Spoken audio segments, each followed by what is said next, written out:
क्या जीवात्मा को शरीर के बिना मिलती है नरक में सजा? जी हाँ दोस्तों, आज की कहानी यही है।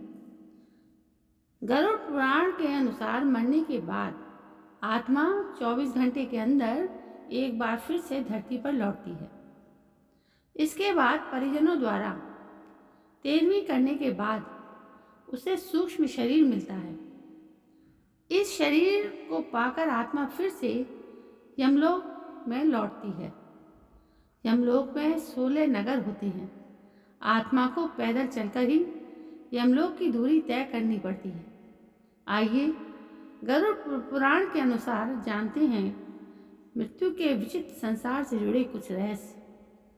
गरुड़ पुराण के अनुसार मृत्यु से जूझ रहा व्यक्ति यमराज को देख पाने में सक्षम होता है। मृत्यु के समय उस व्यक्ति की सोचने समझने की क्षमता कम होने लगती है, लेकिन उसे स्पष्ट रूप से यमराज दिखाई देने लगते हैं।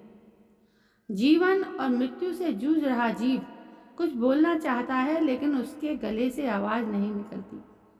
उसे आसपास खड़े लोगों की आवाजें सुनाई देनी बंद हो जाती हैं। उसे अपने जीवन की धुंधली यादें नजर आने लगती हैं।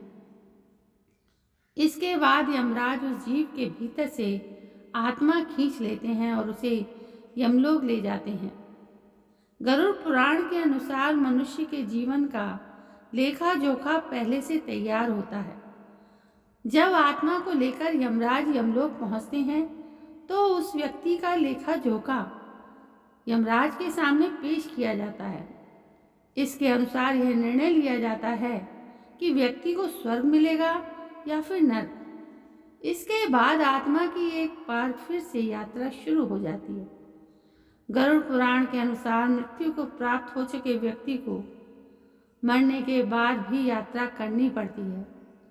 सूक्ष्म शरीर मिलने के बाद व्यक्ति को यमलोक जाने के लिए 99,000 योजन की दूरी तय करनी पड़ती है। मनुष्यों की भाषा में 99,000 योजन दूरी का अर्थ है 11,99,988 किलोमीटर। पृथ्वी से यमलोक जाने वाला यह रास्ता बहुत ही मुश्किलों से भरा होता है। यहाँ यमलोक के 16 नगर होते हैं। आत्मा को सूक्ष्म शरीर लेकर हर यमलोक नगर से होकर गुजरना पड़ता है। इस सूक्ष्म शरीर के साथ व्यक्ति को किसी जीवित मनुष्य जितना ही कष्ट होता है। मरने के 24 घंटे बाद किसी जीव की आत्मा फिर से पृथ्वी पर लौटती है। इस बार उस आत्मा को खुद ही यमलोक का सफर तय करना पड़ता है। हिंदू धर्म के अनुसार जब कोई व्यक्ति मर जाता है तो उसकी आत्मा की शांति के लिए और मुक्ति दिलाने के लिए 13 दिनों तक कर्मकांड किए जाते हैं। इन पूजा हवन और 13वीं करने के बाद व्यक्ति का सूक्ष्म शरीर तैयार हो जाता है। ये सूक्ष्म शरीर किसी ऐसे शरीर की तरह ही होता है जो व्यक्ति को पृथ्वी पर जीवन के समय मिला था। इसके बाद 13वें दिन सूक्ष्म शरीर के साथ आत्मा की यमलोक की यात्रा शुरू हो जाती है।